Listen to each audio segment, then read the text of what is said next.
मधुबन के बाबा मुरली वाले, आपका क्या कहना। 23 अगस्त 2024 बाबा का साकार मुरली। मीठे बच्चे, दुख हरता सुख करता बाप को याद करो तो तुम्हारे सब दुख दूर हो जाएंगे, अंतमति सोगति हो जाएगी। आज का प्रश्न है, बाप ने तुम बच्चों को चलते फिरते याद में रहने का डायरेक्शन क्यों दिया है? उत्तर, क्योंकि याद से ही जन्म जन्मांतर के पापों को बोझ उतरेगा, याद से ही आत्मा तमो प्रधान बनेगी। अभी से याद में रहने का अभ्यास होगा तो अंत समय में एक बाप की याद में रह सकेंगे। अंत के लिए ही गायन है, अंतकाल जो स्त्री सिमरे, बाप को याद करने से 21 जन्मों का सुख सामने आ जाता है। बाप जैसी मीठी चीज़ दुनिया में कोई नहीं, इसीलिए बाप का डायरेक्शन है, बच्चे चलते फिरते मुझे ही याद करो। ओम शांति। किसकी याद में बैठे हो? यह है प्यारे तेज प्यारा संबंध एक के साथ जो सबको दुखों से छुड़ाने वाला है। बाप बच्चों को देखते हैं तो सब पाप कटते जाते हैं, आत्मा सतो प्रधान तरफ जा रही है। दुख तो अतार्थ है ना, गाते भी है, दुख हरता सुख करता। अब बाप तुमको सच सच सब दुखों से छुड़ाने आए हैं। स्वर्ग में दुख का नाम निशान नहीं होता, ऐसे बाप को याद करना बहुत ज़रूरी है। बाप का बच्चों के प्रति प्यार होता है ना, यह तो तुम जानते हो। बाप का किन किन बच्चों से प्यार होता है, किन किन बच्चों से प्यार है, बच्चों को समझाया है। अपने को देह नहीं समझो, जो अच्छे रत्न हैं वह बाप को चलते फिरते याद करते हैं। यह भी क्यों कहते हैं? क्योंकि तुम्हारा जन्म जन्मांतर से पापों का घड़ा भरा पड़ा है, तो इस याद की यात्रा से ही तुम पाप आत्मा से पुण्य आत्मा बन जाएंगे। यह भी तुम बच्चे जानते हो कि यह पुराना तन है, दुख आत्मा को ही मिलता है। शरीर को चोट लगने से आत्मा को दुख फील होता है। आत्मा कहती है मैं रोई दुखी हूँ, यह है दुखी की दुनिया। जाओ, दुख ही दुख है, सुख धाम में तो दुख हो न सके। दुख का नाम लिया तो गोया तुम दुख धाम में हो, सुख धाम में तो जरा भी दुख नहीं। समय भी बाकी थोड़ा है, इसमें पूरा पुरुषार्थ करना है। बाप को याद करने का जितना याद करते रहेंगे उतना तमो प्रधान बनते जाएंगे। पुरुषार्थ करते अवस्था ऐसी जमानी है जो तुमको पिछाड़ी में सिवाय एक बाप के कुछ याद ना आए। यह गीत भी है, अंतकाल जो स्त्री सिमरे, यह पुरानी दुनिया दुख धाम का अंत है। अभी तुम सुख धाम चलने का पुरुषार्थ करते हो, तुम शूद्र से ब्राह्मण बने हो, यह तो याद रहना चाहिए ना। शूद्र को ही दुख है और शूद्र को है दुख। हम दुख से निकल फिर अब चोटी पर चढ़ रहे हैं, तो एक बाप को याद करना है। मोस्ट बाप है, उससे मीठी चीज़ कौन सी होती है? आत्मा उस परमपिता परमात्मा को ही याद कर, सब आत्माओं का बाप है, उससे मीठी इस दुनिया में कोई चीज़ हो ना सके।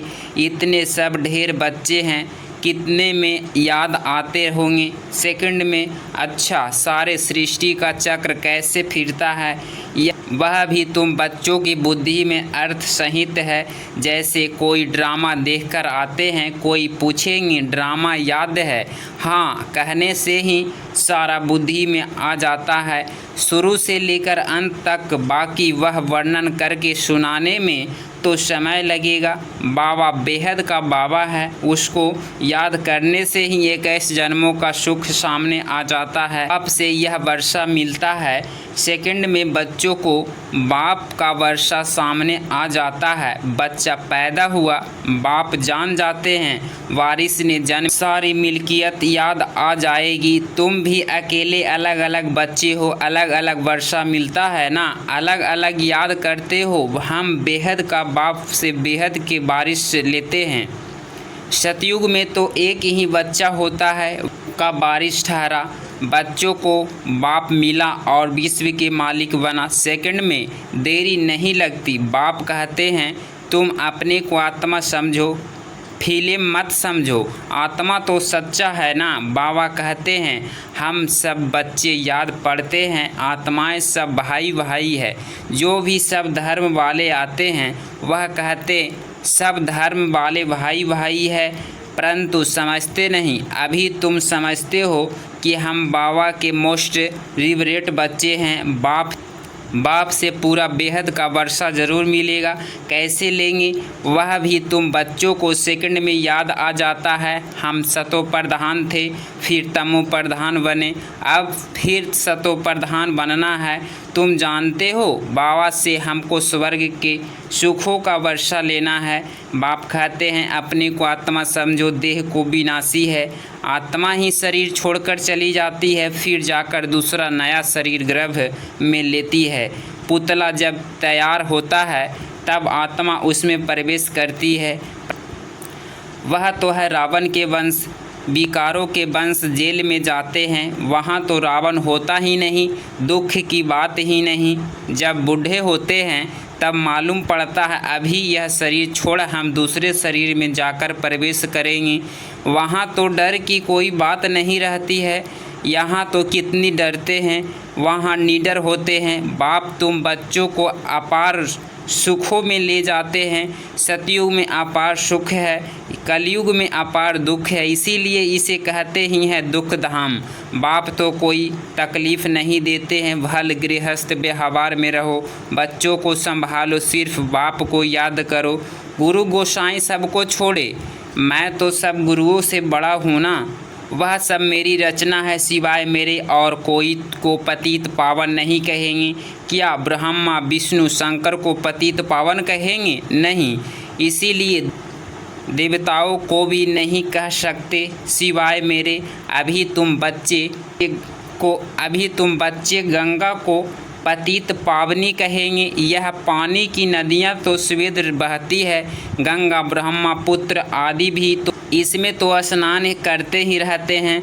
बरसात पड़ती तो फ्लड आ जाता है, यह भी दुख हुआ ना। अतार दुख का बाढ़ में देखो मनुष्य मर गए हैं। सतयुग में दुख की बात नहीं, जानवरों को ही भी दुख नहीं होता है, उसकी भी अकाल मृत्यु नहीं होती। यह ड्रामा में ही ऐसे बना हुआ है। भक्ति में गाते हैं बाबा आप जब आएंगे तो हम आपके ही बनेंगे।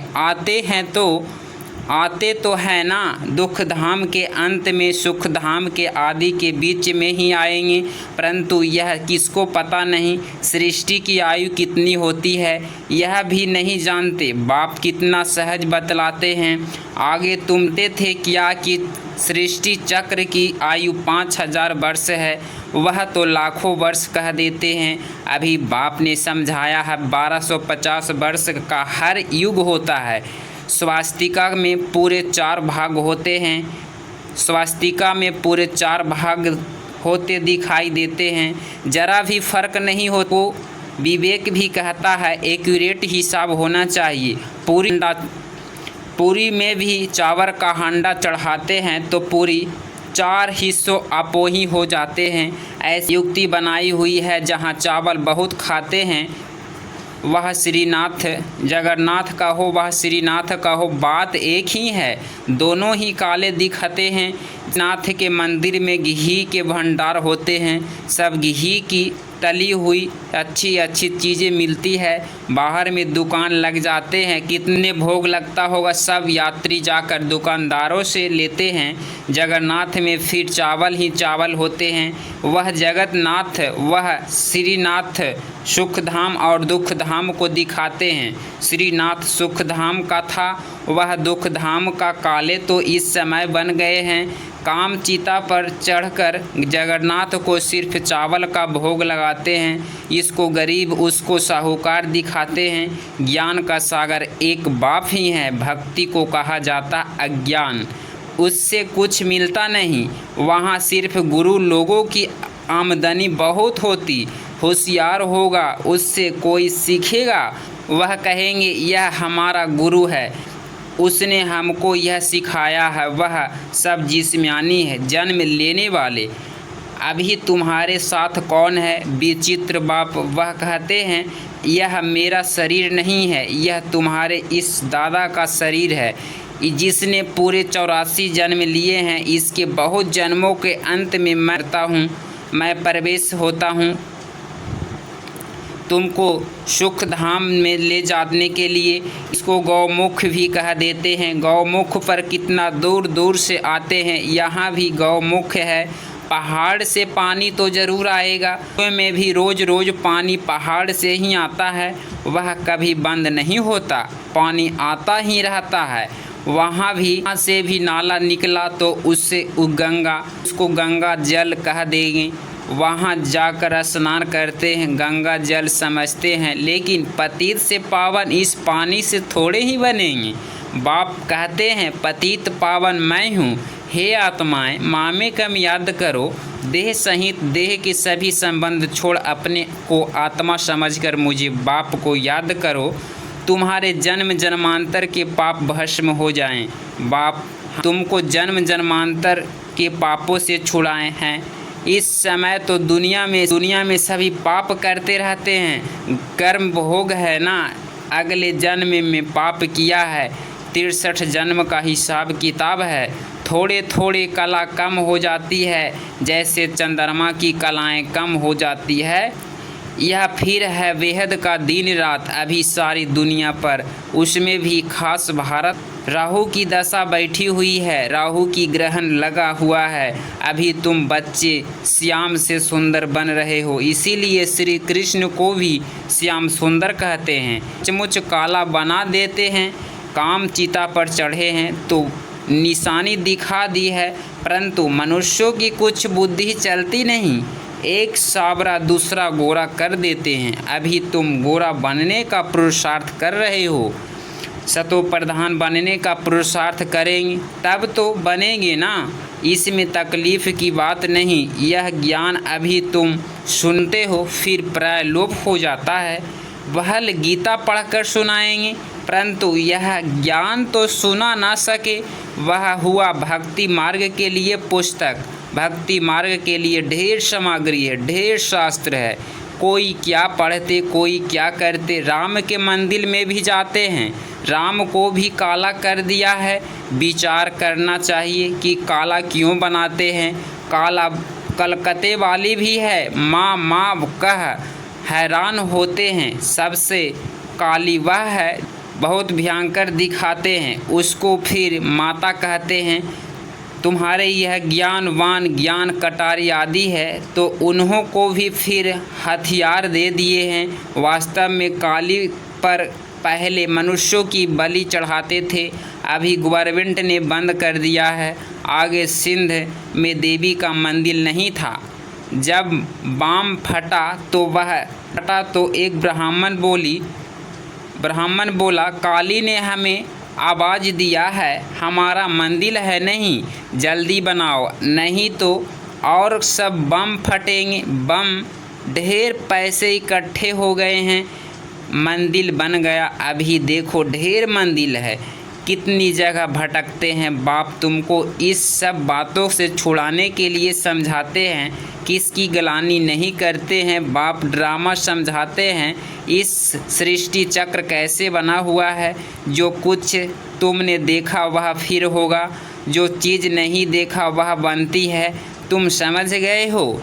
हमारा राज्य था वह हमने गंवाया है। अब फिर बाप कहते हैं, बच्चे नर से नारायण बनना है तो पुरुषार्थ करो। अभी भक्ति मार्ग में तुम बहुत कथाएं सुनते आए हो। अमर कथा सुनी फिर कोई अमर बने। किसको ज्ञान का तीसरा नेत्र मिला, यह बाप बैठकर समझाते हैं। आँखों से कुछ भी ईविल न देखो, सिविल आँखों से देखो, क्रिमिनल से नहीं। इस पुरानी दुनिया को न देखो, यह तो खलास हो जानी है। बाप कहते हैं, मीठे मीठे बच्चों, हम तुमको राज्य देकर जाते हैं 21 जन्म के लिए। वहाँ और कोई का राज्य होता नहीं, दुख का नाम नहीं। तुम बड़े बड़े सुखी और धनवान होते हो। यहाँ तो मनुष्य कितना भूख मरते रहते हैं, वहाँ तो सारे विश्व के तुम राज्य करते हो। कितनी थोड़ी ज़मीन चाहिए, छोटा बगीचा, फिर वृद्धि होते होते कलयुग अंत तक कितना बड़ा हो जाता है, और 5 विकारों की प्रवेशता के कारण वह कांटों का जंगल बन जाता है। बाप कहते हैं हम महाशत्रु हैं, इससे तुम आदि मध्य अंत दुख पाते हो। ज्ञान और भक्ति को भी अब तुमने समझा है, विनाश सामने खड़ा है, इसीलिए अब जल्दी जल्दी पुरुषार्थ करना है, नहीं तो पाप भस्म नहीं होंगे। बाप की याद से ही पाप कटेंगे। पतित पावन एक बाप ही है। कल पहले जिन्होंने पुरुषार्थ किया है वह करके ही दिखलाएंगे। ठंडे मत बनो, सिवाय एक बाप के लिए और कोई याद ना करे। सब दुख देने वाला है, जो सदा दुख देने वाला है उसको याद रखो, इसमें गफलत नहीं करनी है। याद नहीं करेंगे तो पावन कैसे बनेंगे। अच्छा, मीठे मीठे सिके लधे बच्चों प्रति माता पिता बाप दादा का याद प्यार और गुड मॉर्निंग। रूहानी बाप की रूहानी बच्चों को नमस्ते नमस्ते। धारणा के लिए मुख्य सार पॉइंट नंबर फर्स्ट, इन आँखों से इबिल बुरा नहीं देखना है। बाप ने जो ज्ञान का तीसरा नेत्र दिया है उसे सिविल नेत्र से ही देखना है। सतो प्रधान बनने का पूरा पुरुषार्थ करना है। 2, गृहस्थ व्यवहार को संभालते हुए प्यारी चीज़ बाप को याद करना है। अवस्था ऐसी जमानी है जो अंतकाल में एक बाप के सिवाय दूसरा कुछ भी याद ना आए। आज का वरदान है, अपनी श्रेष्ठ वृत्ति द्वारा विश्व का वातावरण परिवर्तन करने वाले आधार मूर्त भव। इसका स्पष्टीकरण, आप बाप बच्चे सिर्फ अपने जीवन के लिए आधार नहीं हो, लेकिन विश्व की सर्व आत्माओं के आधार मूर्त हो। आपकी श्रेष्ठ वृत्ति से विश्व का वातावरण परिवर्तन हो रहा है। आपकी पवित्र दृष्टि से विश्व की आत्माएं और प्रवृत्ति दोनों पवित्र बन रही है। दृष्टि से सृष्टि बदल रही है। आपके श्रेष्ठ कर्मों से श्रेष्ठाचारी दुनिया बन रही है। अभी जब आप इतनी बड़ी जिम्मेवारी के ताजधारी बनते हो तब भविष्य में ताज तख्त मिलता है। आज का स्लोगन है, सर्वशक्तिमान बाप को अपना साथी बना लो तो कोई भी विघ्न आपको रोक नहीं सकता। सर्वशक्तिमान बाप को अपना साथी बना लो तो कोई भी विघ्न आपको रोक नहीं सकता। अगर आप मेरे डेली मुरली सुनते हैं तो चैनल को ज़रूर सब्सक्राइब करें। ओम शांति।